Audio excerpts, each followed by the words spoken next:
what? Like, I'm gonna get medicine in this gas station with these scary ass people?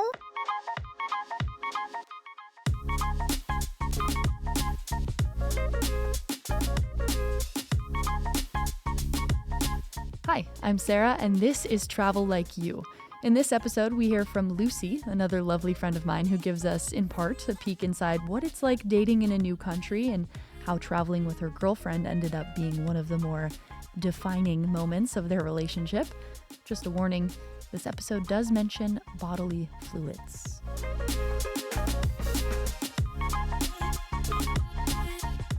Hi, Lucy. Hey, Sarah. What's going on? Not much. Excited to be here. I'm happy to have you. All right, so introduce yourself to the people who don't know you. Yeah, so I'm Lucy. I have been living in France for almost 3 years now. I'm originally from the United States, from Omaha, Nebraska. But I lived for 4 years in Boston, where I went to school. I went to university. And yeah, I lived in Marseille for a year when I came here, and I've been living in Bordeaux for 2, and I'm about to go live in Paris. So 3 different cities in France, 3 very different experiences. Yeah, for sure. Yeah. And coming across the ocean to, Yeah. like, you know, did you have any connections in France before you came here? None at all. Really? When I moved to Marseille, I literally knew no one. It was very scary. Yeah. Wow. Yeah, it was terrifying. That's really intense. Mm-hmm. I mean, I feel like when you meet people, because we did the same teaching program, but when you meet people and you find out that they had no connections coming here, people find that out about me too. And they're like, really? And I'm like, yeah, it was scary, but like, look, I'm still here. It's fine. Yeah. No, definitely. But it is kind of wild to think that in the reverse, like if we met a French person and they moved to the US with no connections to anyone, would be like not going to school or anything either, like with a job. Yeah. That's wild. Yeah. Yeah, but that's when having the community of other like English teachers it really comes in clutch, because I don't know what I would have done to find friends in any other case, really. Yeah, without at least starting with a few Americans or like British, but just English speakers. Right. And then, Yeah. So, just to start things off, I'm giving you an opportunity before we dive into all the rest of your travel stories to give one story with no context. So, something that's happened to you on a trip that either you want to give us the context for or you don't. It's up to you. What do you got?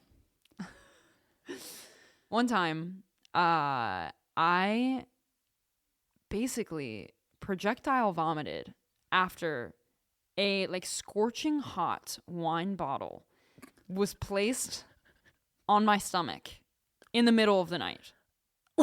Period. Oh my God. Mic drop. Okay, well, moving on.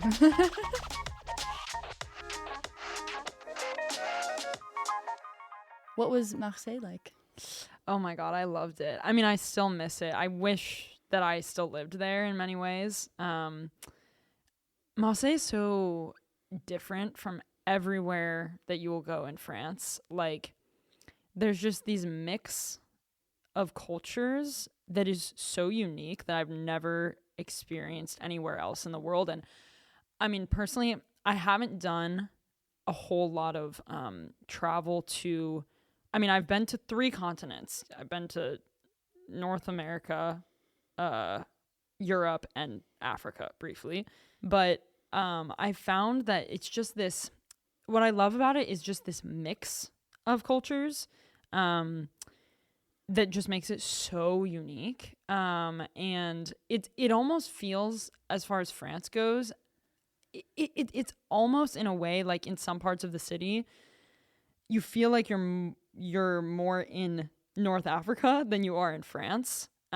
It's super, like you don't feel like you're in France anymore. Mm-hmm. Which is just incredible. And I feel like being a foreign person there is almost easier because people are just used to it being more of a mix of cultures and a mix of vibes in general. And it's also beautiful because the sun is out way more. You have the Mediterranean right there. You can go to the beach all the time.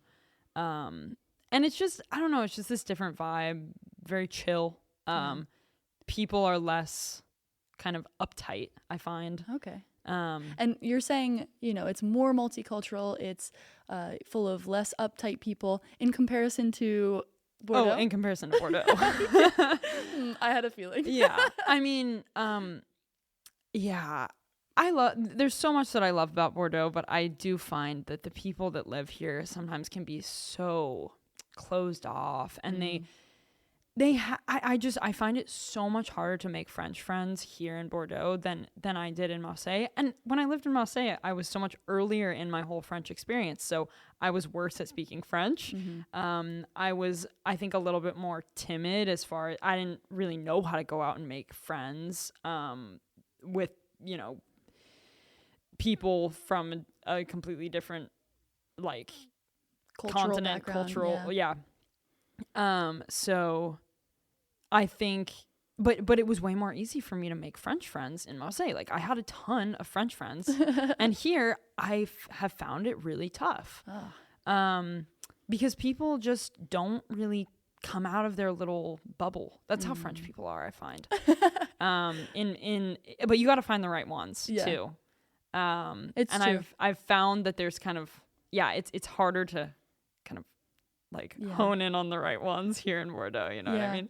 But maybe I've just been looking in the wrong places, and also, like, I have been a lot busier here because my job takes up a lot more of my time here in Bordeaux versus, like, when I was living in Marseille, I was working a lot less, and I was also volunteering in the community, and I was, like, going on Tinder dates, and I was, like, trying to, like, really go out and meet people, you know what I mean? Yeah. So, yeah. Yeah.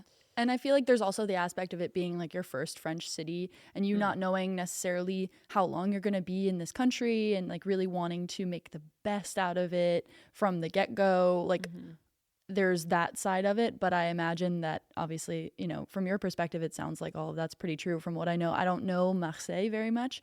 I went for 2 days, and I found the city beautiful, and the Calanque, the nature nearby, and the ocean, everything beautiful, but I didn't get the chance to experience it like really culturally.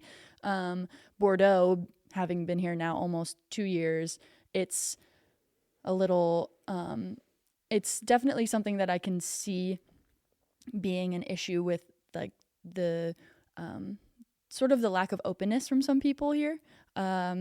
I'd say that I've had a lot of luck because, like, getting in with my roommates and then them being really cool and welcoming and introducing me to their friends and stuff, I've been able to meet more French people that way. But I think Bordeaux does have a reputation sometimes for being a little bit more closed off and not as welcoming. There's also this, I forget who told me, I want to say that it might have been on a Tinder date.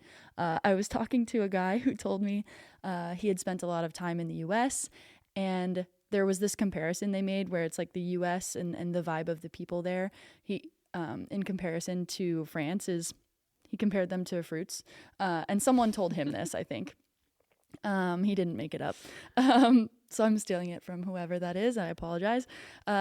They say that France is like this coconut country and the US is a mango country. Yeah. Whereas, like, that means France on the outside is very hard exterior, but like once you get in, people are really warm, and whereas in the US, we have a reputation for being very like, oh yeah, come on, like even French people know that if you went out in a bar in the US, like, you'd make friends in a second, like groups mix really easily, but once you get past the soft exterior, it's actually harder to make more intimate connections as a foreigner. So this is obviously coming from the foreigner context, but like that's what I've heard. And so we are probably just more used to that idea of people being more outwardly very like, oh yeah, come. And then making the deep connections is the more difficult part. Whereas, like, maybe in France, again, it's a generalization. Maybe it's a little bit more about breaking the hard exterior to find that, once you're past that, you know, it's easy to make a deep connection. Yeah, for sure. I totally agree with that. So, you have a French partner who you met in Marseille. Yes. Tell me about her. Yeah. Well, so the story is that I was when I first arrived in Marseille, I was like using Tinder to meet people and speak French. Like I really wanted to practice French, and I was like, okay, this is a good way to just go and have some kind of intensive, like, hour and a half long conversations with people. Yeah. And we've all done it. Yeah. And so I was like going on these Tinder dates. I'm queer, and I put only girls at that point. And so I was going out with girls. It was not working out. Like these conversations, I was getting super frustrated because on all of these dates, like, everyone just wanted to talk about how I was American, and it's just like that's all we could talk about. It was like everyone that I sat down with just had this mental block on the fact that I was American, and that they just wanted me to basically teach them about the entire American political system. I remember there was this one girl that expected me to explain to her the entire system of the Electoral College in the US in French, which, like, even in English is very complicated to explain. Yeah. It's just like it's a very complicated kind of convoluted system, and it just annoyed the shit out of me. And because you're not there to be a teacher, you're there on a date. I know. Like, it's what? like I don't want to do this. Yeah. And people would just really treat me as if I was just there on vacation, to be honest. Oh. Which I wasn't. Yeah. And that really annoyed me, and I just really wasn't clicking with anyone. So I went on like maybe 3 or 4 dates, and I was like, I'm done with this. So I deleted Tinder. I was like, no, I was getting to the point where I was finding friends other ways. I was I was fine. Then a few months later, I was like, okay, I would like to hook up with someone. So, be honest with yourself. Like, it's time. Yeah. And I was like, okay, I'll just re-download it for fun. And then the first person that I ended up like matching with is now my girlfriend of over 2 years. It's so cute. Yeah. And the reason why things, I feel like, really clicked with her from the get-go was because she just treated me like a normal person. Like, it wasn't, well, also the second time, when I re-downloaded Tinder, I took any hint as to that I was like an American, or even like a foreigner out of my bio, because I didn't want anyone to know. Yeah. Because I didn't want anyone to like agree to go out with me because I was American or a foreigner. I wanted people to go into the date just assuming that I was French. And so she was assuming it. Okay, I'm going to tell a story that's like really funny and kind of offensive. I mean, it's not really offensive, but it's I'm just going to tell it, and I don't mean it in any way to be offensive. It just happened this way, I swear to God. Okay. So, but, eventually I'm like, yeah, well, I'm actually like, I'm American. I'm not from here, blah, blah, blah. Because I wanted to like, break obviously the ice. I have an accent, you know what I mean? Like it's obvious once I start talking that I'm not French. However, everyone tells me that when I speak French, I don't actually have an American accent. It's more of like an Eastern European accent, which is really? weird. Like everyone thinks I'm either Russian or like Bulgarian or German. Yeah. So, but months later, Clem told me that when she first met me, before I said that I was American and we had just kind of exchanged a few words, whatever, like from the get-go, right there, she thought that I was like hearing impaired. Like she thought that I was like partially deaf because of my accent. Oh. And so she was like watching me to see if I was like looking at her lips to see if I was like reading her lips. Yeah. Also, she just was like adapting to yeah, it. right. So she was like making sure that like I could like see her face as she was talking. Oh, that's so sweet though. I know. But then eventually she realized that when I was speaking, when she was speaking, I wasn't like necessarily looking at her face, like wasn't like looking at her lips like intently. And then she realized that like I probably wasn't like partially deaf. Yeah. And then I said that I was like American, and she was like, oh, okay. That's where the accent this is like just like an accent that I haven't really heard before in French. Oh my goodness. So that's just like a hilarious story. Yeah. That's so I guess like that's always a risk you take, not like putting in your Tinder bio like that you're a foreigner somewhere, because people will kind of jump to conclusions, I guess, right when they meet you. No, but yeah, and she didn't tell me that until like months later, and we just like died laughing when she told me that, because it's just funny. Like, it's just one of those things that, yeah it speaks to her character too though, because she wasn't like, oh no, she was like, right. okay, she was just like, let me adapt. Vibes. Yeah she's like, all right, like it's fine. That's sweet. But and the whole date, like she just it wasn't about me being American. Like she just treated me like regular person who wasn't just on vacation in France. You know what I mean? And that is what I think really like put me on to her, because I was like, okay, this, like, she's not like the other girls. You know what I mean? Like I was like, all right, she's just, this feels like a normal conversation that we're having for once. You know what I mean? It is a huge downer kind of when you meet someone and all they want to talk about is the fact that you come from the US or whatever, and it's like there's more to me than that. I know that's happened to me a lot too. Obviously it's going to come up, and I don't mind sharing these things, or even like doing a little bit of educating if need be, but I totally understand the frustration of going on a date and wanting to meet French people this way, and it's just kind of frustrating when all they can focus on is the fact that you're American. So that was a nice feeling, I'm sure. So it was like refreshing, I guess. All right. And I mean, we met in like early March of 2022.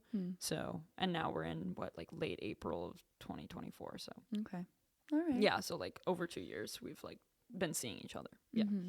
And living long distance, because she stayed in Marseille and then moved away, and you moved here. And most of our relationship has technically been long distance, but in France, like, it's actually quite doable, because there's trains, there's really cheap flights. Like, we've made it work. And also, like, my job, I have a lot of time off, and like, oh my god, school vacations are so long in France as well. Like, you just have so much time off. So we've been able to see each other a lot. And me being a teacher, I have summers off. She has summers off being a student. So it has worked out. Yeah. And speaking of time off, you told me something about going on a vacation pretty soon with Clem. That's one of like the first things you did, like while you were both still in Marseille. Yeah. Okay. Yeah. So that was like in this stage of like, we didn't really know what we were, and we didn't really want to like make anything official, because we didn't know if I was going to be leaving France or not. But she had this school vacation coming up, and she knew that I did too. And so we'd been seeing each other for about a month at the time, and she just kind of proposed. She was like, look, like, I know that like you might be leaving, going back to the US, whatever, like, we're having a great time, might as well just like continue on this vibe of like having a great time. Like, do you want to just go on a trip together? And I was like, in any other circumstance, only knowing someone for 1 month, I would be like, absolutely not. Because she was proposing like a 5-day trip to Mallorca, Spain. Whoa. International. Yeah. And a week long. Yeah. But I was like, you know what? Like, YOLO. let's go. Yeah. I was like, all right. Yeah. Like, sure. And because she was like, I just want to spend like the most time possible with you before you leave. And I was like, okay. I was like, okay. Yeah, but then it turns out like, yeah, so we went on this trip. It's funny, we stayed because we're also both kind of like broke. Like she was a student and I was not making that much money either. Fair. And so we stayed in this like Airbnb where you like are in just the room of a person, like in their apartment also. Oh, yeah. So that we didn't really have that much privacy either. No. Because the Romantic person was trip. there. Like it was a small apartment. Oh, man. And we were just in one of their rooms. Yeah. And it was like the first time that we had ever been on a trip together, you know, like it was funny. Like it was hilarious. But it turns out like that trip really like like we were low key married when we came back. Like not really, but you know, that really like solidified what we had, you know what I mean? And so when we came back, I mean, the whole goal of the trip was like, oh, we're just going to spend as much time with each other before I potentially leave. But then when we came back, it was like, oh no, like this is much more than we actually thought that it was. You know what I mean? And yeah, and since that, I feel like that also set this kind of this tone in our relationship where like, well, I don't know. I feel like it would have turned out this way in any case, but we travel a lot together. We love traveling together, and it's just so easy. Like she's come to America, and she came to America when we had only been together for like 6 months. So we moved kind of fast on that. Yeah. But yeah, like we love we've been in Portugal, like we traveled around France, like yeah, we love traveling together. Mm-hmm. Was there a sort of a defining moment in Mallorca where you were like, oh, I'm down bad? Yeah. Yeah, it was when we were in a McDonald's actually. Really? Yeah. Funny enough. It was this one night where we for reasons I will not state, missed all the opening times of restaurants, and it was too late. For dinner? Yeah, for dinner. Okay. And we were like, oh shit, like it's 11, like no restaurants are open. Mm-hmm. And we were still at the apartment. Cause like we'd come back from like sightseeing and we were starving. We were like, oh my God, nothing is open except this McDonald's that's like a 20-minute walk away, and it was pouring rain. Oh my God. And we were like, well, we're starving, so we have no choice but to walk to this McDonald's in the pouring rain. And so we ended up walking to this McDonald's, and we had this like very like, it was just this incredibly liminal space moment in that like I felt like I was legit in the US with her. And I was feeling so just like at home weirdly in this McDonald's with her. And I was also, during this trip, I spoke English for the first time really around her. Because I just felt comfortable kind of doing that. Because we had really only spoken French together because she wasn't super comfortable speaking English. Okay. And I didn't want to make her uncomfortable. And so we just really were only speaking in French before that. But yeah, but then during this trip, for some reason, I was like, nah, like, I'm going to start speaking in English so that you can see, like, the real me. Like, because my like, I feel like really my core personality comes out when I'm speaking English. Because obviously, you know, everyone's core personality comes out when they speak their first language. Yeah. Or first language. Yeah. And so we were like in this McDonald's, and I was just like, damn, like I really feel like I'm back home right now with you. This is so weird. And yeah, we were speaking in English and just laughing, and it was hilarious. And that moment, I really do feel like we had this like connection where she was I was opening myself up really to this like real me, or this like other side of me, because it's the real me speaking French too, but it was like this whole other side of me that kind of she hadn't seen yet.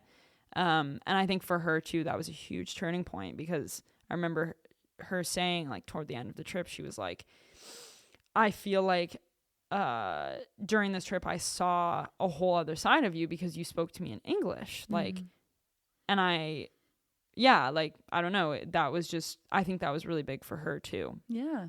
And so funny enough, it was in a McDonald's at 11:30 p.m. in Spain while it was pouring rain. Yeah. That's so sweet. Those like pinnacle moments that happen in such unexpected ways. That's so cool. Yeah.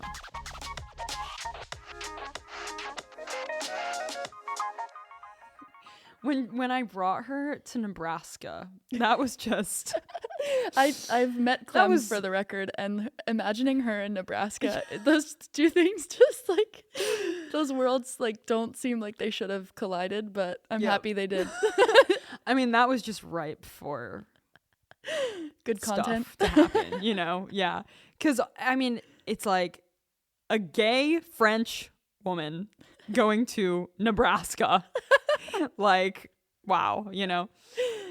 No, I mean, I just feel like there's constantly moments when she's interacting with my family that just like make me laugh. But I mean, I brought her home and she had never met my family before. So it's like we get off the plane after like a 18-hour like travel like experience. Yeah. And she has to meet my parents for the first time. Like, I just felt so bad for her, to be honest. Yeah. And like it went fine, but also she was, you know, her English was not at its top point at that moment, you know, like she was tired. And my parents are quite like, they're older parents, and it's just sometimes, especially with my mom, it's like it's hard for them to like communicate sometimes, because my mom just like, she's not used to speaking to people whose English is not their first language. Oh, yeah. So it's hilarious watching them interact sometimes. But it's gotten way like, wow, Clem has made leaps and bounds just in her English speaking skills. And also just, like it's more chill, like when they interact. But I just, I think one of my favorite moments from when we were in the US, it was over Christmas time also. So it was like snowy. It's honestly, I brought her to Omaha, Nebraska at the worst time of year to go. Like also, she's from the south of France. Yeah. It does not snow. It is not cold. Like, and I brought her to Omaha literally a few days after we arrived. There was a blizzard. And literally we were having like -10 like Fahrenheit temperatures, which is like, I don't even know what that is in Celsius. Like, it's very, very cold. Yeah. Like, and she was like very like in shock because of that. She was like, you live in literally the Arctic tundra. And I was like, yeah, a little bit. But we took a road trip to Chicago because I was like, you can't come all this way and just see Nebraska. Like, we have to go to like a big city. But on the road trip, we stopped at like some like gas stations, like some rest stops in Iowa. Wow. Like that was hard for her. Like, she was like, what is this? Like, she was like, this is the most depressing thing I've ever seen in my life. Like, because you go and it's like, there were a bunch of like people on drugs, like at these, you know, like, and it was just, wow. Like this is like opioid crisis America, baby. It was crazy. And that's the route to Chicago. Yeah, I mean, we were on I-80. Yeah. So she's seeing like Yeah. parts of the U.S. that aren't in the movies. No. Or at least yeah. you think And maybe are exaggerated in the movies, but yeah, and we just also like in France, you can't get like you can only get things like ibuprofen at a pharmacy. Like you can only go to a pharmacy to get those things. But in the US, you can just stop in any old gas station and get a gigantic bottle of like 1,000 ibuprofen. And she had a really bad headache. And so we stopped into this gas station where there's these like really scary people in the gas station. And she like needs to get ibuprofen, and she's like, and I was like, oh, don't worry, like we'll just stop in a gas station. She's like, what? Like there's no pharmacies around? I'm like, no, don't worry, like you can just get it in this gas station. She's like, what? Like I'm gonna get medicine in this gas station with these scary ass people? And I was like, yeah, like don't worry, like it's normal. And she's like, oh my God. Like and she still, funny enough, she still has the bottle of ibuprofen that she bought that day, and she still is taking that ibuprofen. it was probably like a maxi size. Like, Yeah. And she was just so weirded out by that. She was like, I cannot believe that I just bought ibuprofen. Because normally in France, you go in these like beautiful, pristine like pharmacies to get stuff like that.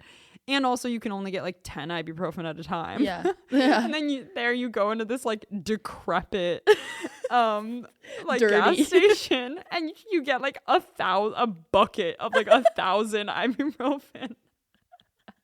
And they're like probably a lot of milligrams per pill too. Yeah. Because I know here like everything is just so much of a lower dose. Yeah. I'm not able to take or to feel the benefits of some French medicine just because they're not powerful enough. My body is only used to like, so true, like the heavy ibuprofen or Advil or whatever that I got in the US. So I'll get some little bottles when I go home and bring them back. And my roommates before have had headaches and stuff, and I've been like, I can give you the American stuff, and they're like, no. Yeah. Oh my God. Like, and they're all I'm so good. scared of like same with cough medicine. Dude, It doesn't work here. The cough medicine here does not work. Like they give you like, I don't know, herbs. Like it's just honey, but you paid 15 euros for it. Yeah. And I bring the things I bring from the US are a bucket of ibuprofen. Yeah. Dayquil, NyQuil. Yep. And cough like syrup. And I remember when I was like in Marseille, when I first kind of started seeing Clem, she had this like really bad cough. And I was like, at one point I was like, dude, because it was at night and she was keeping me up. And I was like, yo, like, I can hook you up with some good cough syrup. Like, I have stuff that actually works, unlike your shit that you're taking from France. And she's like, oh, like, really? I was like, yeah, don't worry. Like, I will bring it for you. And then she started taking it. She was like, oh my God, this is the first time that I've actually taken cough medicine that works. I'm like, yep. Welcome to America, baby. Yeah, I'll admit we are sometimes over medicated, but hey, when you need something that works. You need to stop coughing at night so you can go to sleep, like it is worth it. And then her roommates started being like, hey Lucy, like can I have some of that cough medicine? Like I have a really bad cough, and like that actually helped Clem a lot. I'm dead. She went to them. She was like, yo, Lucy's got the hookup. For real. I'm dead. Yeah, that's so funny. And just the big portions of food, like the amount, oh my God, when we go to the US, we're going back this summer, and we're staying for a while, and we like have started making a list of all the things we're gonna do. I swear to God, Sarah, half of it is fast food places that we're gonna go to. She's like, but I need to try Raising Cane's and Chick-fil-A. And what was that? Buffalo Wild Wings? Buffalo Wild Wings. Yes, we're gonna go to Buffalo Wild Wings. Maybe also Wingstop. Like Wingstop first. Yeah. Popeyes. Yeah, right. And with my friends, we're like, we got to do a mukbang of like fried chicken. and just get all the Please different film fried it. chicken. Please film it. Good God. Yeah. Oh my God. Popeyes, Buffalo Wild Wings, Wingstop, even Chick-fil-A. Yeah. You know? Oh yeah. my God. Yeah. And that's kind of sad that it's like the thing that we do. We're like, all right, like we're going back to the US. Gotta go to all the fast food places. But it's like also I'm from Omaha, Nebraska. Like, what else are we gonna do? You know what I mean? Yeah. Gotta entertain yourself somehow. Yeah. And eating is a great way to do that. Yeah, for sure. Yeah. It's not, obviously we know it's not just fast food in the US. There's lots of great things there, sure. But I do admit sometimes I go back and I'm like, I need my fix. Yeah, right? Exactly. Yeah, me too. I mean, I always am. Here I don't really crave it. But I go back to the Yeah. US and I'm like, you know what sounds great? Taco Bell. Yeah. Mm-hmm. I miss like the fried chicken like options. For sure. Yeah. Yeah. Although in Bordeaux, there's this one street not far from where we live that is full of You've been fried on the chicken fried chicken game in Bordeaux. Yeah, I made it a mission. Me and a couple other people, we decided we call that the chicken street. Like, and there's just, I swear to God, there's 12 different chicken shops of some form, and most of them end in FC. Oh my God, it's like CFC, HFC, FFC, and we just, you know, it stands for like halal fried chicken, or one of them is like chili fried chicken, or what's the best one? Chili fried chicken. Okay. From what we've tried, just because this is a paid sponsorship by Chili Fried Chicken. Shout out to Chicken Street, not far from La Victoire. There was at one point a chicken place called Chicken Street, so that's not what I'm talking about, but it's literally just this road leading up to Victoire with full of chicken places, and CFC is the best because it's like the cleanest, if I'm being honest. Yeah. They can be kind of nasty. Yeah.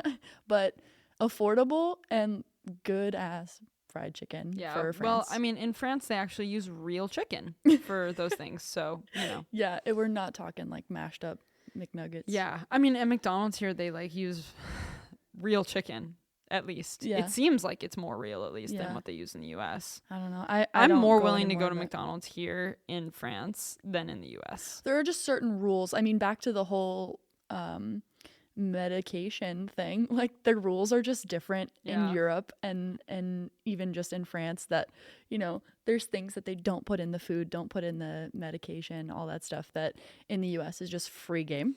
Yeah. So, yeah. Yeah. Oh, I don't even want to think about the amount of like chemicals and horrible things that we are filled with. No. But we still go home and crave it sometimes. Yeah, for sure. I mean, we've been conditioned. It's a part of our DNA at this point. Yeah. The first 20 something years of our lives. The radioactivity is like vibrating inside of our bones for this stuff. Yeah. You know what? Well, I'm glad Clem got to experience it, and we'll continue. Yeah, she loves it, to be honest. I mean, we love to eat. That's another thing we just love to do together is eat. Oh, and that's another thing that when she comes to, oh my God, and my family freaks out over it. She comes and she just cooks for my family, and they, oh my God, they freak out over it. They just love it. Like, when we went back last time, like, she made them ratatouille, she made them crepes, like we had this like World Cup watch party at my house because France was in it. Yeah. And like we had this like crepe party. She like made everyone crepes. Goodness. And my mom was like, "This is the best thing that I've ever eaten in my life." That's so cute. Yeah, it was. Yeah, but they love her cooking, and so Clem just like she repays my family for like things like that just by cooking. And we also went to my parents came to Ireland like to meet me instead of me going to the US or them coming to France. I met them in Ireland recently, like over this New Year's, and she came with me and we cooked a bit for them, and she like brought them a bunch of cheese from where she lives in, like Franche-Comté, which is like really well known for Comté cheese. Yeah. So she like brought them a bunch of Comté, and wow, My parents absolutely smashed this cheese. Like the first night that she brought it, they ate like all of it. And Oh my like, God. like It was supposed to it was last. not like it's not normal to eat how much cheese they ate in one night. Like it was so funny. Yeah.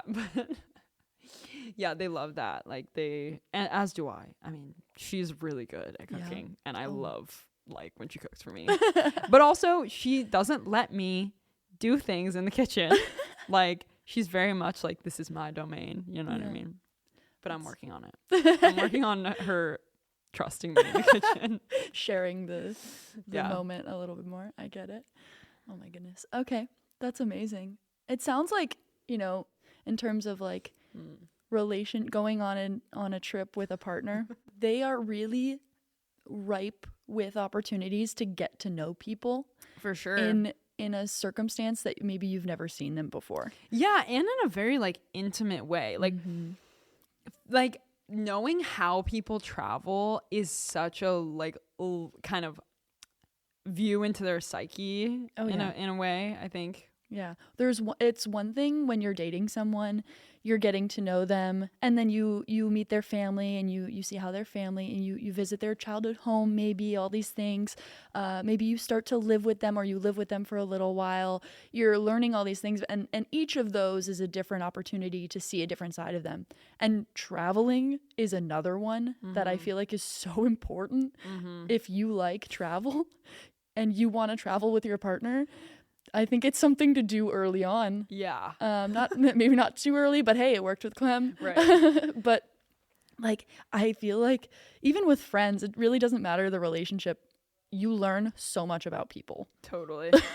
Yeah. And I feel like it's definitely an indicator of like how compatible you will be. And honestly, I'm really glad that Clem and I traveled together as early as we did, because yeah, and I think it shows too how like kind of adaptable and like scrappy people are in a way too, like just how good they are at responding to situations and like responding to stress and just like handling things that they don't necessarily like. Yeah. Like, or they don't want to be happening, or you know what I mean? Yeah. Well, you see people outside their comfort zone. Yeah. When you're traveling somewhere you've never been before. Right. In, all parts of the day. You wake up together, you gotta find places to eat, you gotta deal with it, something falls through, it's raining and it wasn't supposed to, all these things, like, and then you see them in different mental states, like when they're hungry, when they're tired, you've been walking all day, their receptiveness to taking public transportation, or just dealing with so many uncomfortable moments that come with traveling. Yeah. And the high points, and how they go from like when something goes wrong to when something goes right, and if they're able to sort of like fix their mood, have some wherewithal of like, okay, we're still on vacation, so can they sort of bounce back? Yeah, exactly. And I think it's such a unique experience too, because it's all in one. You see their habits when they're traveling, and you see, like you said, all the reactions to stress, how they wake up in the morning, how they go to bed, how they deal with certain things throughout the day. It's like an all-in-one, like, what's this person like? And yeah, it's like literally a wrapped up version of like how they are. Yeah, it's like an intensive, basically. Intensive relationship test. Yeah. Oh my God. And also when you go into a trip with someone that you have never been on like a trip with before too, you don't know. So you're like, oh my God, this could either go well or it could go potentially really badly. Like I went to Morocco for like 10 days with a good friend of mine, but we'd never been on a trip to that like kind of caliber before. Well, I guess we had. We like did a kind of a little backpacking thing through Germany for actually it was quite a long trip, but still we were like in such a different destination that I was like, ooh, how's this gonna go? And then also we like had to share a bed, which we hadn't had to do before. and yeah, it was just like, that was also funny because I was really glad to go to Morocco with a guy. And like we're both gay, and people going out would assume that we were married, like that we were a couple, but like not just that we were a couple, that we were married. Yeah. And so we just spent honestly a lot of the trip pretending like we were literally married to people, and that was hilarious. So it almost like even creates this like new dynamic between people. And hey, you still got to enjoy your trip with your friend. Yeah, for sure. We had an amazing trip. That's and like awesome. Yeah, and Good, no one I'm glad. bothered us. No one bothered us, you know? And sometimes you have to, you know, do things to make your like, yeah, to problem solve in that way. Yeah. And yeah, people treated us really well because good. and honestly, I'm very glad that we did it that way. Like, I'm very glad that I went with a man, which is horrible to say, but like, I was treated very well, and we ended up having a great trip.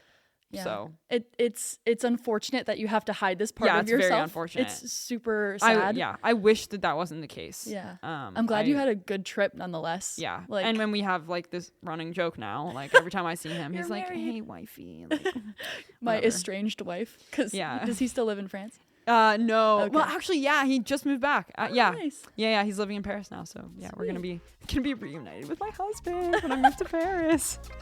But yeah, Good. That's great.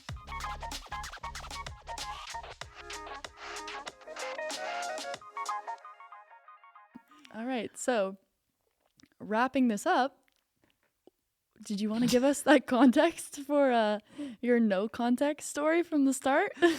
yes, I will gladly give it, because people could get all types of ideas. I feel like from that no context thing in the beginning, but basically.